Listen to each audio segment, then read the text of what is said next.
On est reparti pour une vidéo concours de puzzle. Cette fois-ci, on va en faire 3 dans la même vidéo parce qu'après on prend une petite pause estivale. Donc on va démarrer avec le 25 qui est un solo normal. Ensuite, on fera le 26 qui est un solo mystère. Donc les pièces sont dans un autre sachet. Muffin, s'il te plaît. Merci. Et il restera celui du 1er juillet qui est un solo illusion.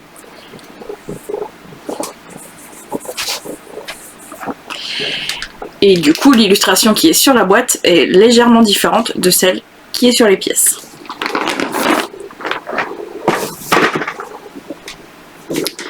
Je vais faire tout de suite le 25. En fonction de combien de temps ça me prend et de l'état dans lequel je suis à la fin, j'enchaînerai peut-être directement sur le solo mystère du concours numéro 26. Je négocie avec la bestiole pour récupérer ma table et on est parti.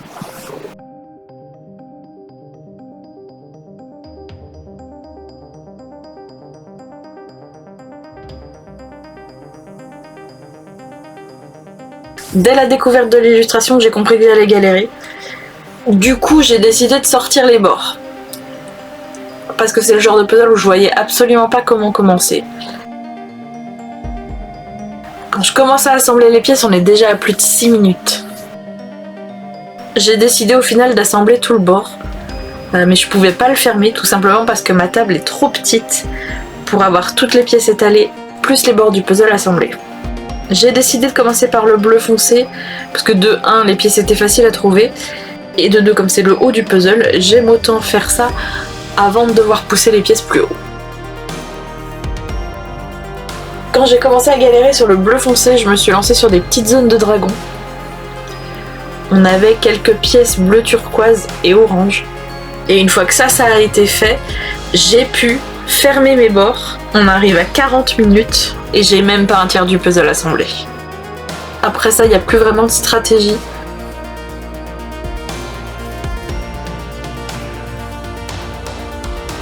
Aux environs d'1 heure, mon objectif c'est d'attacher la grosse section avec le dragon en haut à gauche au bord pour que ce soit plus une île flottante. Et ça me prend quasiment 10 minutes. À ce moment-là, clairement, moi je ralentis énormément. Je sais qu'à partir de 1h10, 1h15, je commence à avoir hyper mal au dos. Quand j'ai vu passer les 1h15, je me suis dit que je finirais probablement pas en 2 heures. Je continue d'assembler une pièce après l'autre. J'essaie de combler les trous. Les trous deviennent de plus en plus petits. Et quand je regarde à nouveau le chrono, je vois 1h52. Je me rends compte de ce qui me reste à assembler. Et je me dis que ça peut passer si je mets un petit coup de speed. Je donne tout ce que j'ai pour finir d'assembler ces pièces. Et j'arrive à poser la dernière avant le cap fatidique des 2 heures. Le puzzle du concours numéro 25 s'appelait donc Envolée crépusculaire et il a été illustré par Kelpie. Vous devez vous en douter vu mon chrono, j'ai pas enchaîné sur le 26. J'ai été me coucher. Je suis pas entièrement mécontente de mon chrono parce que j'ai quand même réussi à le passer en dessous de 2 heures. C'était juste, mais c'est passé. Mais clairement, je savais que j'allais pas péter les records dès que je l'ai vu. Pour le coup, c'est un puzzle qui est dur à la base. Et je sais d'avance que quand le concours dure un peu, moi je ralentis. Je sais que je peux garder ma vitesse jusqu'à peu près 1h15, 1h20. Après ça, en général, ça ralentit énormément. Parce que je commence à avoir hyper mal au dos et à fatiguer. Clairement, entre 1h20 et 1h40 à peu près, j'ai pas forcé. J'allais pas non plus lentement, mais j'étais pas à vitesse maximale, clairement. Et puis quand j'ai vu le chrono arriver vers... Je crois que j'ai dû regarder vers 1h42. J'ai vu le nombre de pièces qui me restaient et je me suis dit merde, je vais pas le finir en dessous de 2 heures. Et à ce moment-là, je le savais pas, mais Céline avait prévu de laisser 2h30 pour ce concours-là. Et pour moi, le chrono s'arrêtait à 2 heures. Je voulais absolument le finir avant la fin. Ça m'aurait honnêtement fait chier d'avoir fondu sous la canicule pour assembler ce puzzle et au final pas le finir en moins de 2 heures. Les couleurs sont magnifiques, les dragons on aime toujours, mais effectivement sur un concours en pleine canicule, je suis pas fan. Le puzzle en lui-même tout va bien, en concours en pleine canicule, pas franchement. Je vais le ranger, le mettre de côté et je le referai cet hiver. Je pense que je l'apprécierai beaucoup plus.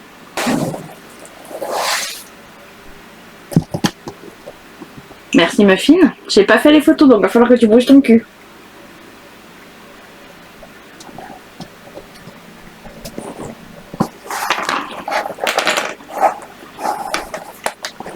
Je fais mes photos, je le range et j'enchaîne avec le concours numéro 26 qui est un solo mystère.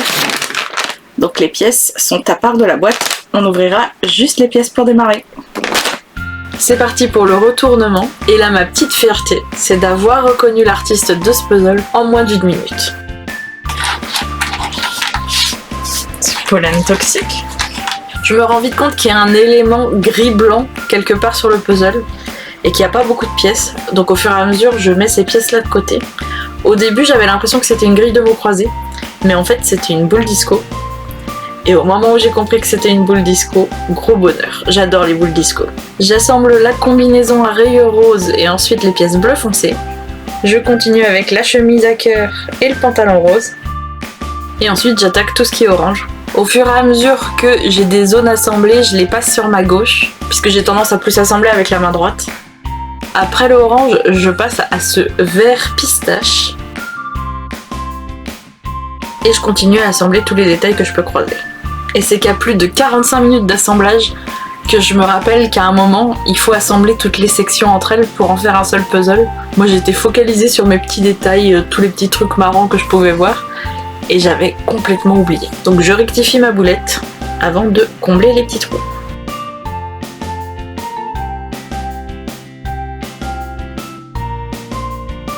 Je termine en 1h, 5 minutes et 50 secondes. Et là, c'est la catastrophe. Il en manque 2. Alors elles sont pas vraiment manquantes. Elles sont tombées de la table pendant l'assemblage, mais je m'en suis pas rendu compte.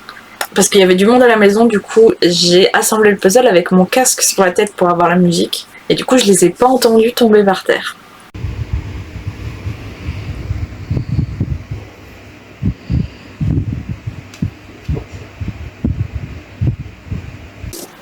C'est parti pour découvrir la boîte.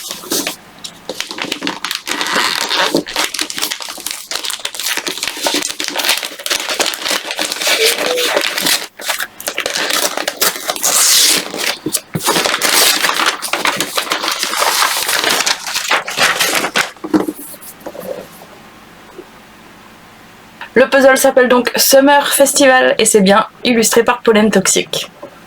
Dès que j'ai vu la boule disco, j'ai su que j'allais l'adorer, c'est évident. Je sais pas pourquoi les boules disco, ça me met toujours de bonne humeur, ça brille, c'est mignon. Le truc c'est que je l'ai peut-être un peu trop adoré et résultat j'étais pas assez concentrée. J'étais joyeusement en train d'assembler mes petites pièces et j'ai commencé bien trop tard à essayer de voir comment mes petits morceaux allaient tous s'assembler ensemble. J'aurais dû y réfléchir bien plus tôt. Du coup, je suis pas super ravie de mon chrono, je pense que j'aurais pu faire beaucoup mieux. C'est pas les chiffres en eux-mêmes sur le chrono qui me dérangent, c'est le fait de savoir que j'aurais pu faire mieux, si j'avais réfléchi un peu. Mais j'étais lancée, en train d'assembler ma petite boule disco, mes petits personnages qui dansent. Puis au bout d'un moment, je me dis, en fait, faut tout assembler en un seul puzzle au bout d'un moment. Donc ouais, faudra que j'y réfléchisse au prochain solo mystère, que je garde en tête. Il faut assembler tous les morceaux à un moment et si possible pas au bout d'une heure quoi. J'étais ravie de trouver du coup Pollen Toxic sur un puzzle et encore plus parce que j'ai cramé l'artiste en moins d'1 minute. Je pense que même pour moi ça doit être un record. Je vais croiser les doigts pour la retrouver un jour sur un autre puzzle. Et il ne nous reste donc plus qu'un seul concours avant la petite pause estivale. Ce sera un solo illusion. Tada!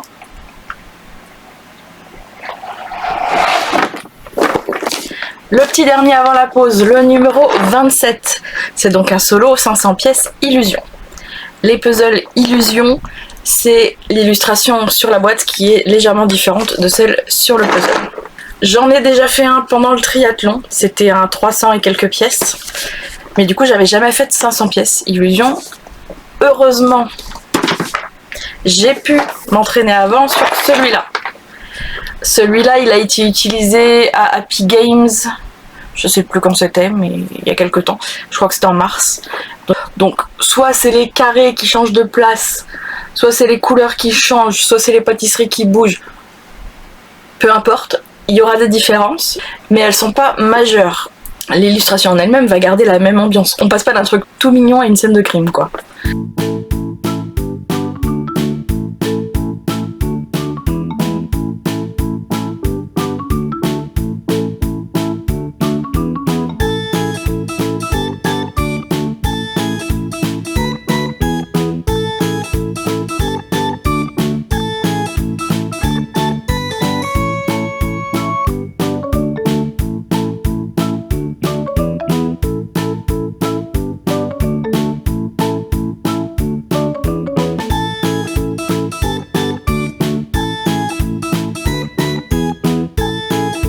Donc j'ai fait celui-là hier pour m'entraîner. Je l'ai terminé en 48 minutes. J'étais plutôt contente de moi. Même si j'aurais pu faire mieux, mais j'étais plutôt contente parce que moins de 50 minutes sur 500 pièces, pour moi en tout cas, c'est un très bon résultat. C'est parti pour la découverte de ce puzzle du concours numéro 27. Et cette fois-ci c'est un puzzle vertical, que je vais très rapidement prendre la décision d'assembler en vertical. En retournant les pièces, je trie les pièces de ciel bleu clair, parce qu'il n'y en a pas tant que ça, et que comme du coup ce sera les pièces tout en haut, je m'en débarrasse. Ensuite je pars sur l'assemblage des pièces violettes, avant de passer sur le bleu foncé, et je continue à enchaîner les couleurs comme ça, en passant sur le bleu clair,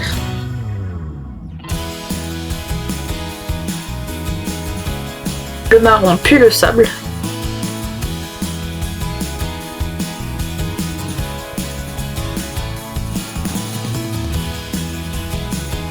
Ensuite je passe aux voitures rouges.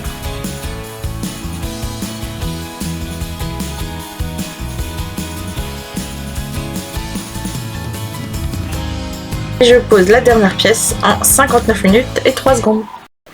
Le puzzle du concours numéro 27 s'appelle donc La Via et il a été illustré par Jerry Can. C'était un puzzle illusion, ce qui veut donc dire que entre le puzzle et la boîte, il y a des voitures qui ont bougé. Pas que des voitures d'ailleurs. On a aussi des petits parapentistes qui ont légèrement bougé. Je l'ai trouvé plutôt fun à assembler. J'ai pas galéré avec la verdure, donc j'étais plutôt contente là-dessus. Les arbres et les plantes sont suffisamment différents pour qu'on se pose pas trop la question de si c'est à gauche ou si c'est à droite. On sait où les mettre. Il y avait même des petits moutons. Avant de démarrer, je savais pas trop si tous les véhicules allaient avoir changé de place. Et au final, ils ont pas tous bougé. Et ça m'a légèrement perturbée pour 2 des voitures, parce que j'essayais de les mettre partout sauf là où elles étaient sur l'image, et au final c'est bien là qu'elles allaient. Pour le coup je suis pas sûre qu'ils résistent au pick-up.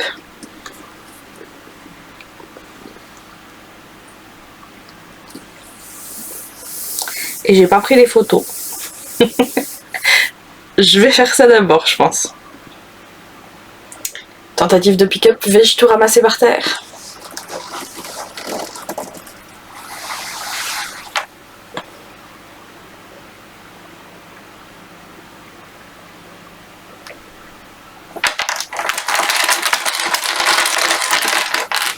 Pas entièrement réussi, mais au moins tout est sur la table. Concrètement sur ces 3 concours, je suis pas forcément hyper ravie de mes performances. Le premier c'était pas forcément complètement de ma faute, c'était juste qu'il était trop chaud pour moi. Je pense que j'aurais fait mieux s'il avait fait un peu plus frais. Je sais que je supporte pas la chaleur. C'est aussi un peu pour ça que j'évite souvent les compétitions en été. C'est un peu comme les compétitions du matin. C'est pas trop pour moi, en général je brille pas à ces compétitions là. Sur le deuxième c'est ma faute, j'ai complètement perdu de vue que j'étais en train de faire un concours. J'étais en train de m'éclater et j'ai complètement oublié qu'il fallait que je regarde comment les morceaux ça allait s'emboîter entre eux. Sur le dernier c'est ma faute oui, mais un peu exprès, dans le sens où j'ai fait exprès de tenter le puzzle en vertical. Ce que je fais normalement rarement à la maison. Normalement même les puzzles verticaux je les assemble à l'horizontale. Sauf que ça fait 2-3 fois qu'on a des puzzles verticaux en concours et que je finis par les faire à la verticale aussi. Alors que je le fais jamais à la maison. Je ne sais pas pourquoi. Mais du coup, je me suis dit que c'était peut-être une bonne idée aussi de m'entraîner à la verticale. Donc ça a probablement aussi un peu joué sur mon temps. Parce que du coup, la gestion de l'espace n'est pas totalement la même. En concours, ça change pas grand-chose, je pense. Mais c'est vrai que sur ma table, ça change, puisque la hauteur du puzzle, c'est la hauteur de ma table. Il faut que je mette les pièces à des endroits différents, que je pense à les déplacer différemment de quand je le fais à l'horizontale. Étant donné que je fais vraiment, moi, les concours pour m'amuser, il n'y a aucun enjeu de performance pour moi. Je cherche pas forcément non plus à améliorer mes temps. Je cherche à améliorer mes techniques. Pas totalement la même chose. Pour finir cette vidéo, on fait un petit point sur mes classements pour ces 3 concours. Sur le concours numéro 25, qui s'appelait Envolée crépusculaire, je termine 8e.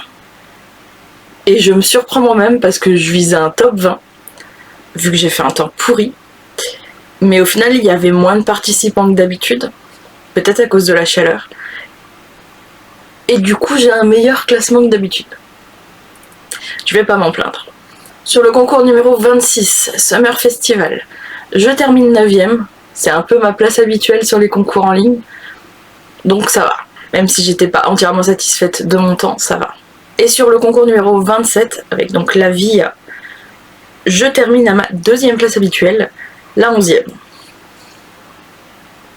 Donc au final, même si je suis pas forcément satisfaite de mes performances sur ces 3 concours, je me classe comme d'habitude. Donc je ne sais pas si tout le monde était insatisfait de ses performances sur ces 3 concours-là, si la chaleur a ralenti un peu tout le monde. La semaine prochaine, je vous poste l'ouverture et la découverte des box travel du mois de juillet.